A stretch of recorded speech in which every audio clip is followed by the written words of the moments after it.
Hello, our names are Maria, Narav, and Arshpreet, and today we will be presenting our non-Western international relations video on critical analysis towards race and international politics. As you know, race plays a fundamental role in shaping international relations, yet it is often overlooked in mainstream IR theories.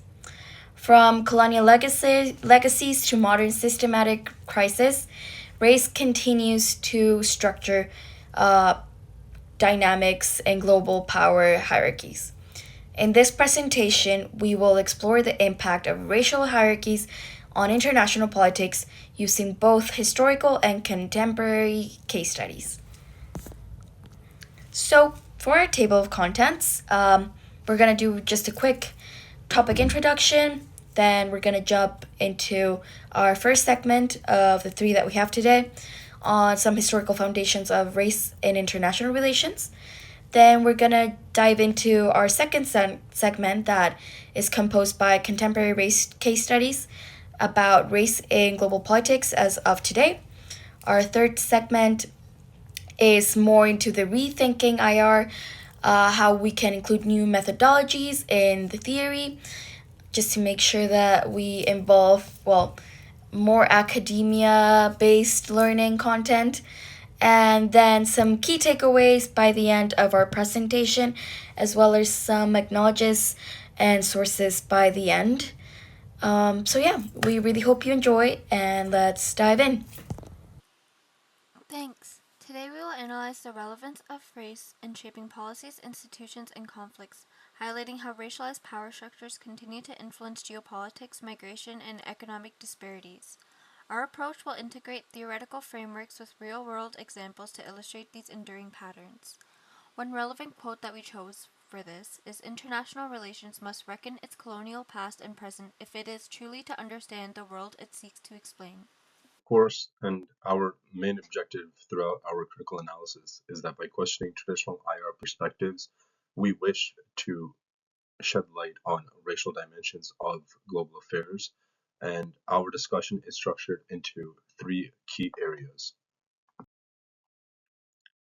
The first being historical foundations of race in international relations, second being contemporary case studies, and third being the potential for new methodologies that incorporate racial justice into international relations scholarship. Okay, so for our first segment, we're going to discuss the historical foundations of race in international relations. But before that, we wanted to include a very important quote that we found by Frantz Fanon in The Wretched of the Earth that goes, "Colonialism is not satisfied merely by holding a people in its grip and emptying the native's brain of all form and content. By a kind of perverted logic, it turns to the past of the oppressed people and distorts, disfigures, and destroys it." To understand race in IR, we must acknowledge its colonial foundations. So, the European imperial order established racial hierarchies that still influence global governance today.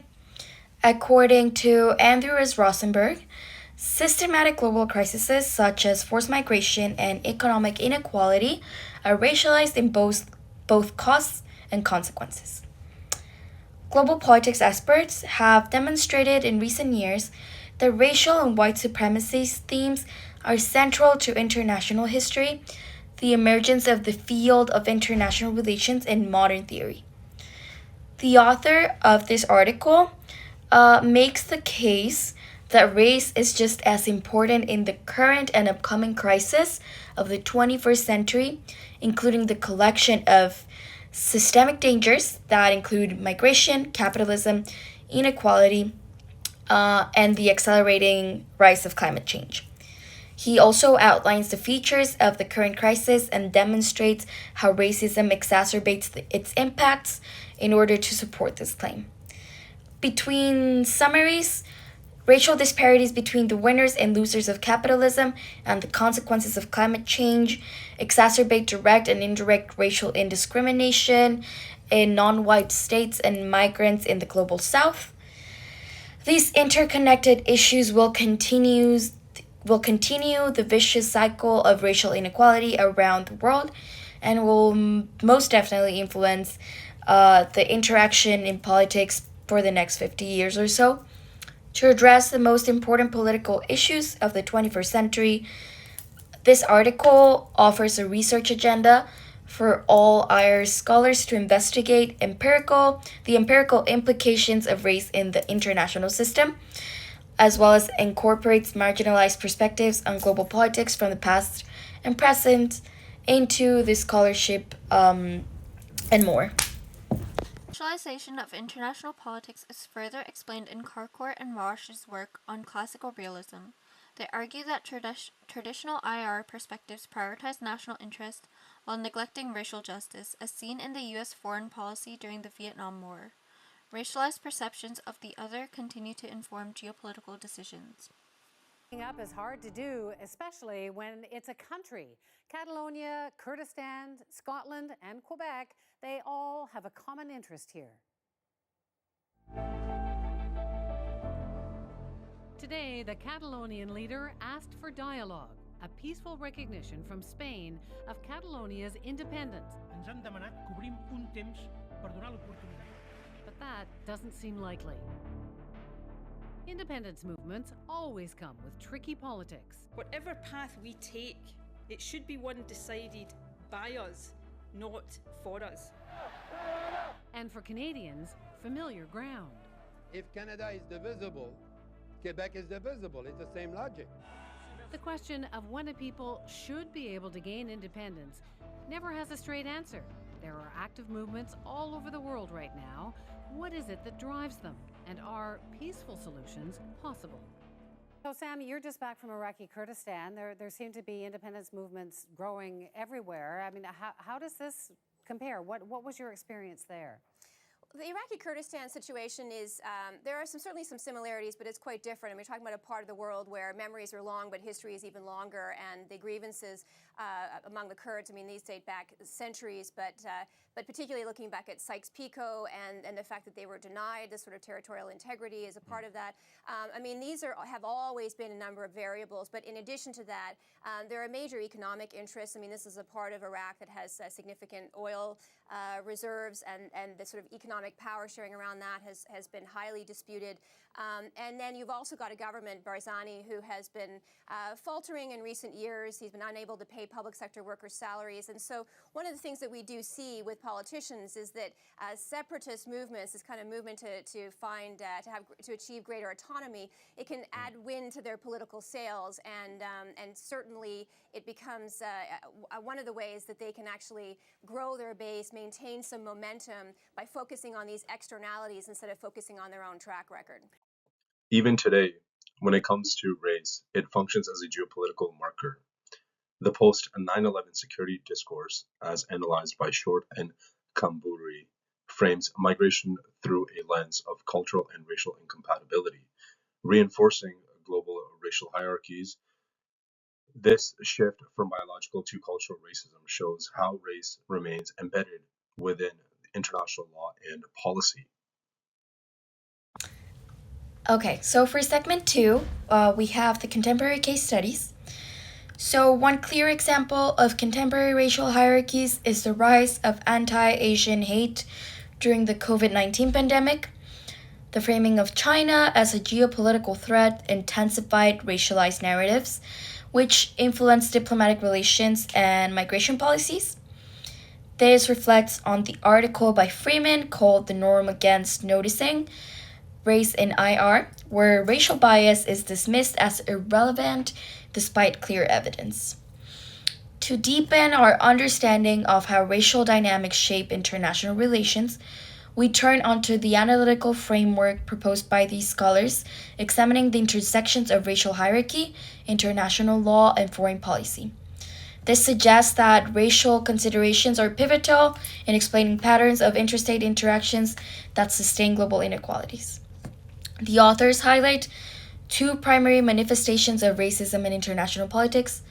First is the bias in international law, which racial biases often influence the application and enforcement of international law, leading to unequal treatment of states and peoples. For instance, predominantly non-Western countries might face harsher scrutiny and penalties compared to their Western counterparts, reflecting underlying racial prejudices. And secondly, the perception of threats and national interests. So, racial prejudices can affect how nations assess foreign threats and define their national interests, leading to skewed foreign policy decisions. For example, a country may perceive another nation as a greater threat due to their military strategies or racial or cultural differences rather than an objective assessment, and that would definitely cause a diplomatic crisis. So, by acknowledging this racial dynamics, we can better understand the mechanisms that perpetuate an unequal global order and work towards a more equitable international policy.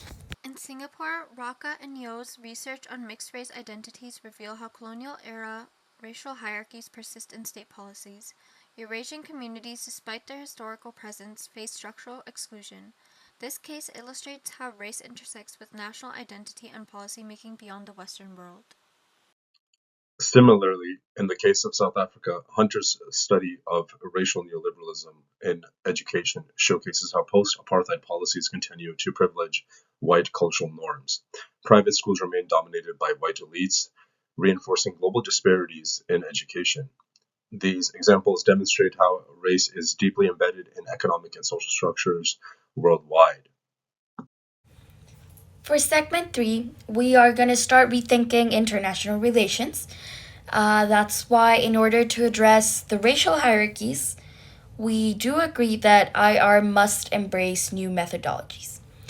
One approach that we found was decolonial IR, which centers on non Western perspectives and challenges the Eurocentric narratives.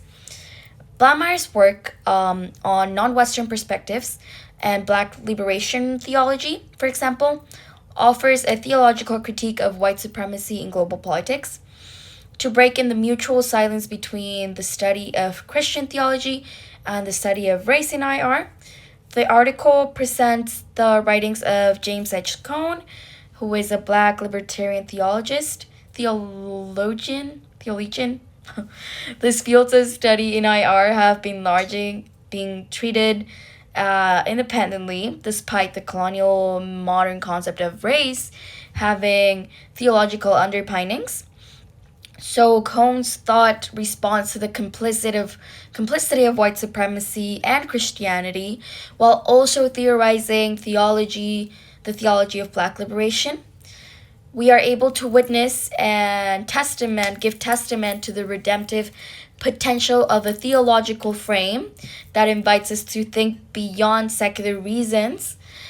We also found that this paper opens an interaction with Cone's work for debates on both Christian theology and racism in IR. Also, we decided to include Betty Lane over here and the Feminist Party because we do think that a lot of these new emerging methodologies come from revolutionary movements or grassroots movements such as the feminist movement in the States back in the 1970s with the second wave of feminism. Another avenue is economic intersectionality, which examines race within global capitalism. The South Stream versus Nabucco pipeline case, analyzed by Bave and Overland, highlights how racialized geopolitics shape energy policies and resource distribution. Finally, Karakur's research on European Union democracy promotion in the Arab world shows how racialized perception of Islam influences foreign policy, recognizing that there are biases which allow us to construct a more inclusive international relations framework that accounts for racial justice. For our conclusion, we first of all want to thank you for watching us. And we want to acknowledge that our discussion today has demonstrated that race is not just a social issue, it is fundamental for international politics. From colonial histories to contemporary security policies, race definitely continues to structure global power dynamics. By integrating race into IR scholarship, we can challenge traditional narratives and push for more intersectional approaches to global governance. As we move forward, it is crucial that we not only acknowledge that these racial hierarchies, but we actively work to dismantle them in policymaking, diplomacy, and most importantly here in academia. Yeah. By integrating race into higher scholarship, we challenge traditional narratives and highlight the need for more intersectional approaches to global governance. The future of international relations must embrace racial justice, along with recognizing race as a central factor in policymaking, diplomacy, and global development. Only then can we truly build an equitable world order for all.